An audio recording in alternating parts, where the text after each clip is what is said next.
Graça e paz, amados do Senhor, estamos de volta à melhor escola do mundo, que é a Escola Bíblica Dominical. E a lição de hoje é a nossa quarta lição, que tem como título Marcos, o Evangelho do Servo. Na lição passada nós falamos sobre Mateus, o Evangelho da Igreja. E aí nós vimos que a igreja é bem mais que uma instituição terrena. Vimos também a origem, os fundamentos e o futuro da igreja. E fechamos falando sobre a importância de ser, ou melhor, de pertencer à igreja de Cristo. Na lição de hoje, o texto bíblico básico está em Marcos, capítulo de número 1, versículo do 9 ao 13, que diz assim: E aconteceu naqueles dias que Jesus, indo de Nazaré da Galileia, foi batizado por João no Rio Jordão. E logo que saiu da água, viu os céus abertos e o Espírito como pomba desceu sobre ele. E ouviu uma voz do céu que dizia: Tu és o meu filho amado, em quem eu me comprazo. E logo o Espírito impeliu para o deserto. E ali esteve por 40 dias, tentado por Satanás. E vivia entre as feras, e os anjos o serviam. O outro texto é Marcos, capítulo 9, do versículo 30 ao 35, que diz: E tendo partido dali, caminharam para a Galileia, e não queria que alguém o soubesse, porque ensinava aos seus discípulos e dizia: O Filho do Homem será entregue nas mãos dos homens, e esses o matarão. E ele vai ressuscitar no terceiro dia. Mas eles não entendiam esta palavra e receavam interrogá-lo. E chegando em Cafarnaum, entrando em casa, perguntou-lhe: Que estavas vós discutindo pelo caminho? Mas eles calaram, porque no caminho tinham disputado entre si quem era o maior. Nada mudou, tá vendo? Ainda continua da mesma forma. Eles continuam disputando para ver quem vai ser o maior. E ele, assentando-se, diz o versículo 35, chamou os 12 e disse: Se alguém quiser ser o primeiro, será o derradeiro de todos e servo de todos. Essa é a palavra do Senhor. O texto áureo diz: Porque o Filho do Homem também não veio para ser servido, mas para servir e dar a sua vida em resgate de muitos. 3 são os nossos objetivos para a lição de hoje. Primeiro é entender que Jesus, durante a sua vida terrena, foi um exemplo de servo. Segundo, fazer uma análise, isso eu considero muito importante, da maneira como nós temos servido a Deus. E terceiro, nos esforçar para servir a Deus com afinco e dedicação, assim como o nosso Jesus ele fez. Bom, é importante, isso é uma dica aqui para os mestres e os professores, que os 16 capítulos de Marcos eles sejam lidos para que haja uma melhor compreensão do assunto que nós vamos abordar. E é bacana aí esse ponto, porque você, como professor, pode incentivar os seus alunos a lerem o Evangelho de Marcos, porque nas próximas lições, a quinta e a sexta, nós vamos estudar, ou melhor, estudaremos a maneira como Marcos apresentou a vida e a obra do Senhor Jesus Cristo. Tem aqueles estudiosos que acreditam que Marcos, este evangelho, tenha sido o primeiro evangelho a ser escrito, servindo de fonte, para os outros. São conceituados pesquisadores bíblicos e teólogos que consideram o escrito mais importante de todos os tempos, pois é a primeira narrativa que nos apresenta a história de Jesus. E a surpresa maior do livro, desse evangelho, está no fato de que Jesus ele é apresentado como servo. Na nossa introdução de hoje, eu quero começar dizendo o seguinte, que a tradição, ela atribui a João Marcos a autoria do primeiro evangelho. Existe um proeminente comentarista bíblico, William Hendrickson, que diz que o evangelho teria sido composto para atender a um pedido urgente dos cristãos de Roma. Marcos, ele era considerado filho na fé do apóstolo Pedro. Você vai ver isso lá em 1 de Pedro 5, versículo 13, que diz: a vossa coeleita em Babilônia vos saúda, e meu filho Marcos.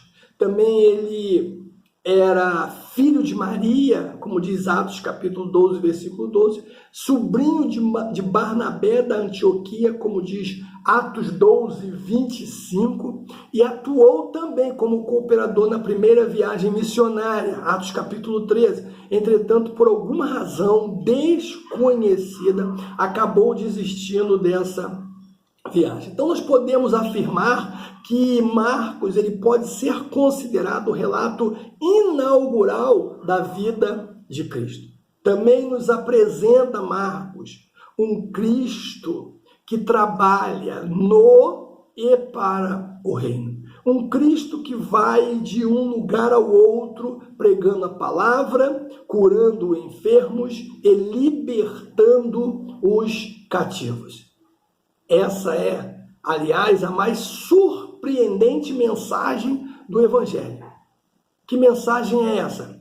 Jesus veio para servir. Marcos 10, 45 diz: porque o Filho do Homem também não veio para ser servido, mas para servir e dar vida em resgate de muitos. E aí Marcos ele vai nos apresentar este servo. E é bacana isso aí, porque Marcos não descreve a genealogia do Messias, tampouco fala sobre o seu nascimento. E isso é significativo, pois Jesus está sendo apresentado como servo. Um rei precisa ser identificado dentro de uma genealogia, como faz Mateus. Entretanto, um servo não precisa. E por isso que Marcos não trata da sua genealogia. O primeiro evangelista, ele vai nos mostrar que Jesus sempre teve uma atitude de serviço a Deus e aos homens em suas mais prementes necessidades. Se você olhar Marcos capítulo 9, versículo 35, diz assim: e ele, assentando-se, chamou os 12 e disse: se alguém quiser ser o primeiro, será o derradeiro e o servo de todos. Marcos 10, 44, 45 e 51 também vai mostrar ali como é que Jesus ele se dedicava ao serviço. Diz: e qualquer que dentre vós quiser ser o primeiro, será o servo de todos. Porque o Filho do Homem também não veio para servir, para ser servido, na verdade, né? Mas para servir e dar a sua vida em resgate de muito. Aí Marcos, capítulo 10, versículo de número 10:51, ele vai dizer: e Jesus falando disse: que queres que te faça? E o cego lhe disse: mestre, que eu tenha vista. Então, com retratos curtos, né, Marcos ele deixa claro que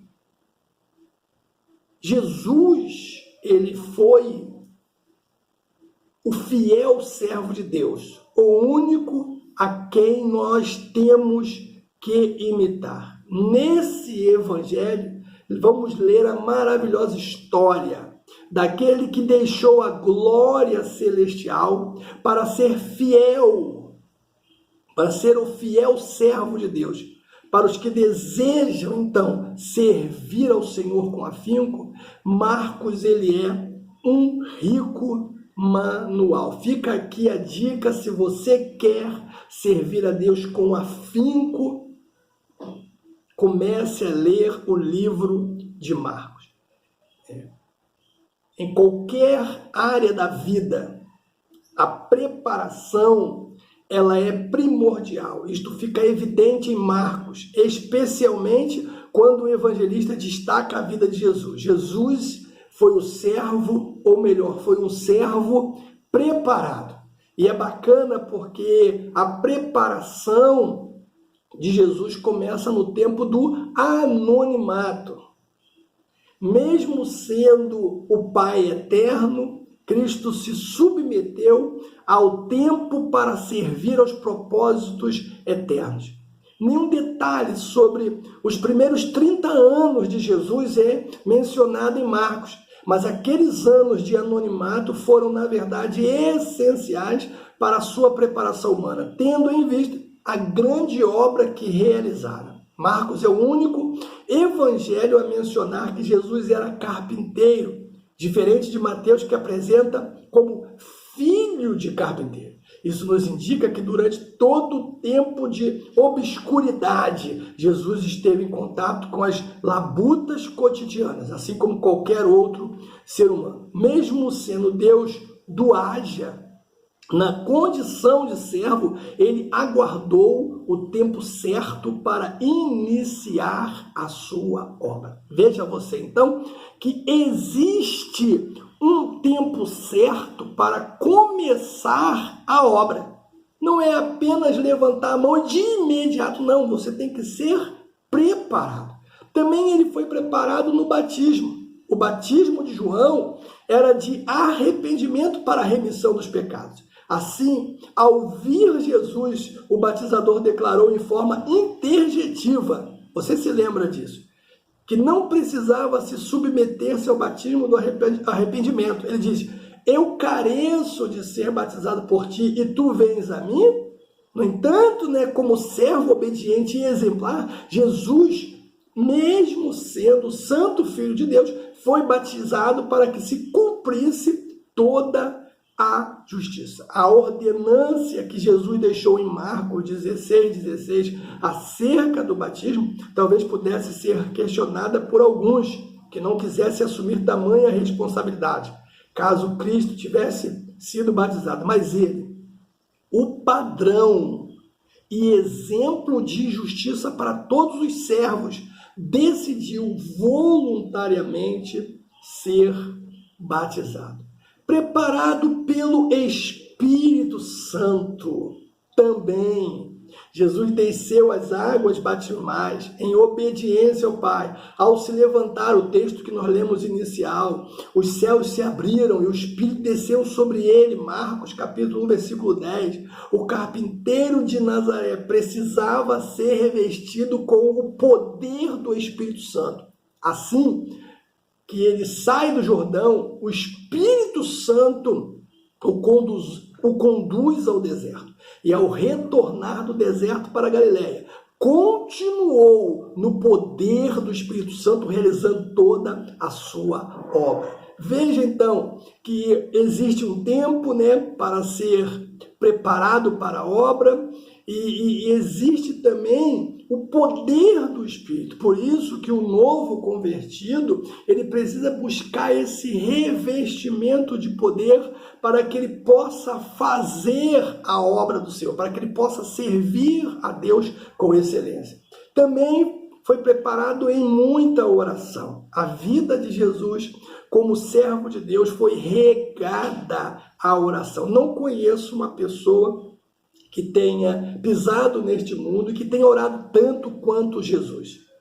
A Bíblia toda, os evangelhos fazem questão de afirmar que Jesus sempre estava em oração. Sempre. Marcos capítulo de número 1, 35, você vai ler. Levantando-se de madrugada, muito cedo, estando ainda escuro, saiu para um lugar deserto e ali ele orava. Os momentos que Jesus mais gostava de orar era justamente na madrugada, ali nas primeiras horas do amanhecer, e ele ficava só.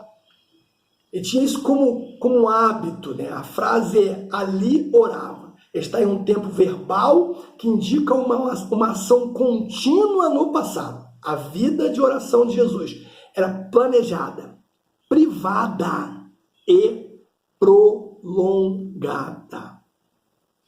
Agora veja você também que Jesus ele foi um servo profetizado.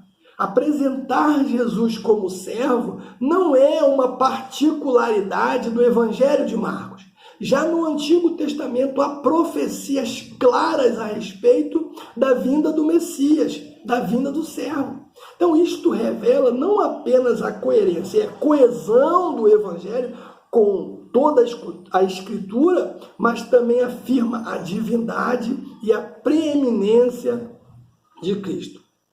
O próprio salmista foi um que disse inúmeras vezes através dos salmos, ou seja, que apresentou inúmeras vezes Jesus como servo. Por intermédio, dos poetas bíblicos, o Espírito de Deus, ele revelou inúmeras verdades sobre o Messias prometido. Dos 150 salmos do livro, 21 são messiânicos. Alguns estudiosos acreditam que sejam mais, outros menos. Fato é que temos nos salmos referências proféticas acerca de Cristo como servo do Senhor.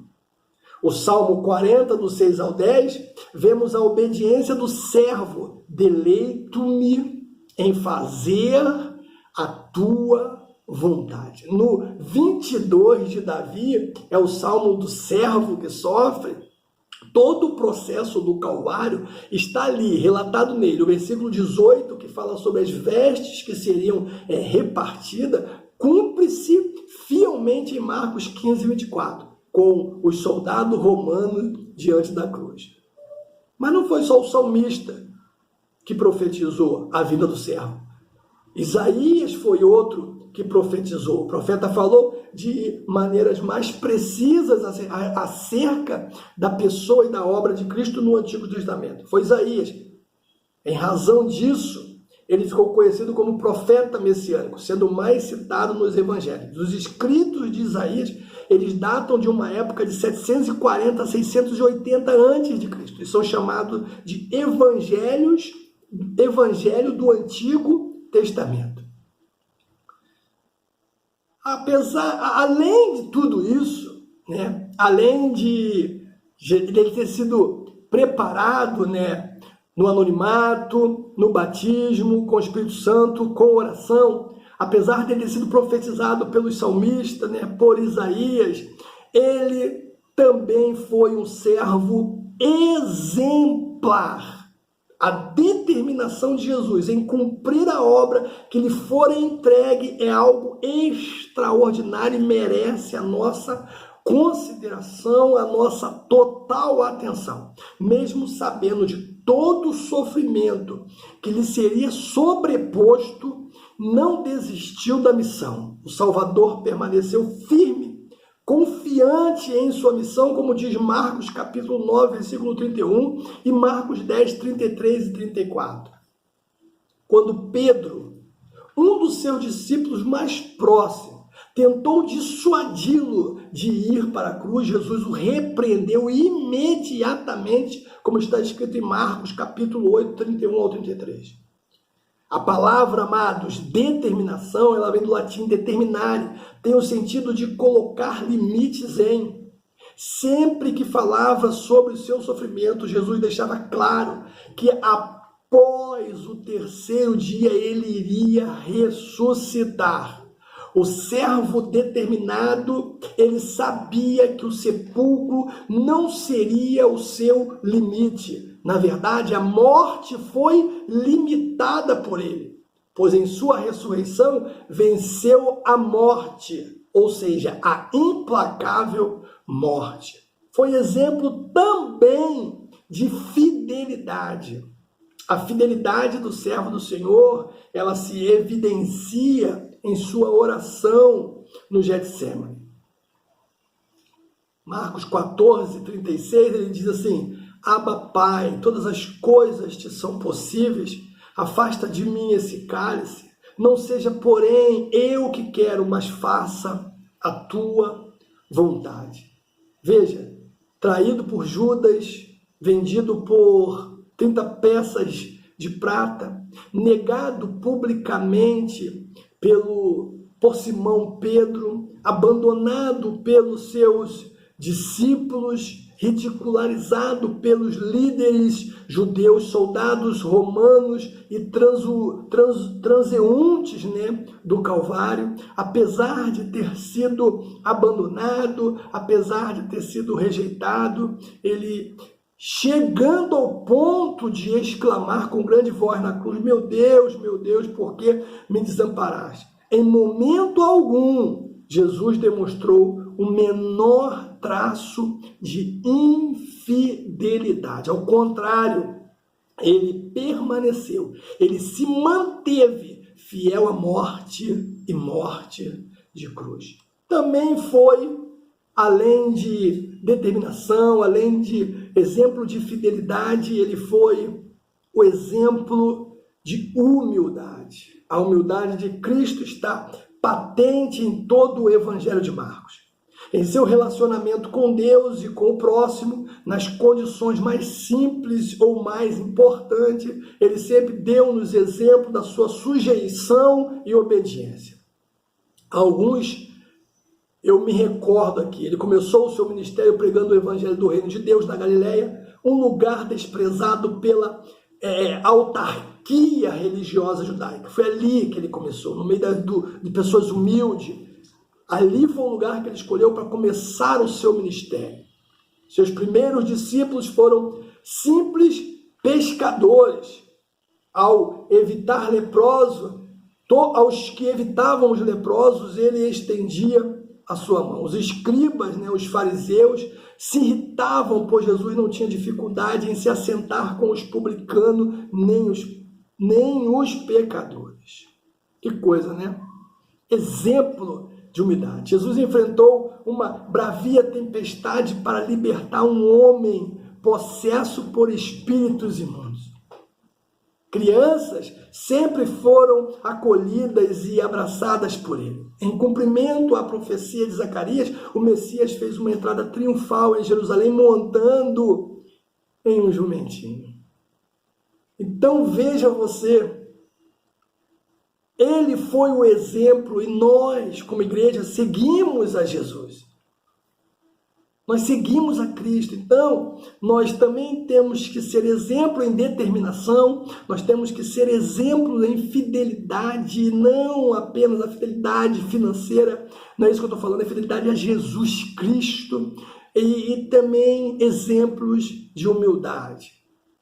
Nos evangelhos, quero concluir isso dizendo que nos evangelhos lemos que Jesus anunciou as boas novas de salvação e apresentou o reino dos céus às multidões. Entretanto, no Evangelho de Marcos, há uma declaração do Mestre que é assim muito inspiradora. Ele disse: qualquer que fizer a vontade de Deus, qualquer que fizer a vontade de Deus, esse é meu irmão, minha irmã e minha mãe.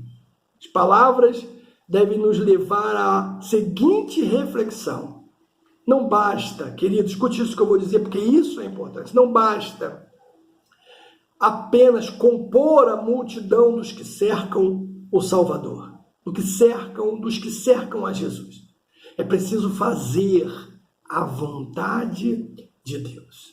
Todos os dias eu tenho aconselhado alguns amigos que têm ministério a se desafiar todos os dias. Então, eu digo para ele, todos os dias, diga a si mesmo a seguinte pergunta: ainda é para o Senhor? O que você faz? Não importa qual o ministério, do recepcionista ao pastor pregador, ainda é para o Senhor? Existem vidas inteiras investidas, ministérios inteiros construídos sobre a base do orgulho. Existe muita coisa sendo feita em nome do não acreditar em mim. Agora eu vou provar que eles estavam errados. Existe muita gente, que torce para o seu trabalho não dar certo, para que ele possa ter a devida oportunidade do seu pastor. Há talentos, há ideias sendo guardadas, há 7 chaves para serem mostradas quando for a primeira vez. Há muita coisa sendo feita por carência de elogio. Então, no mundo onde você vale por suas realizações, lembre-se que para Deus a motivação, ela conta. É preciso fazer a vontade de Deus para sermos considerados autênticos servos e verdadeiros membros da família espiritual. Que Deus te abençoe e até o nosso próximo encontro.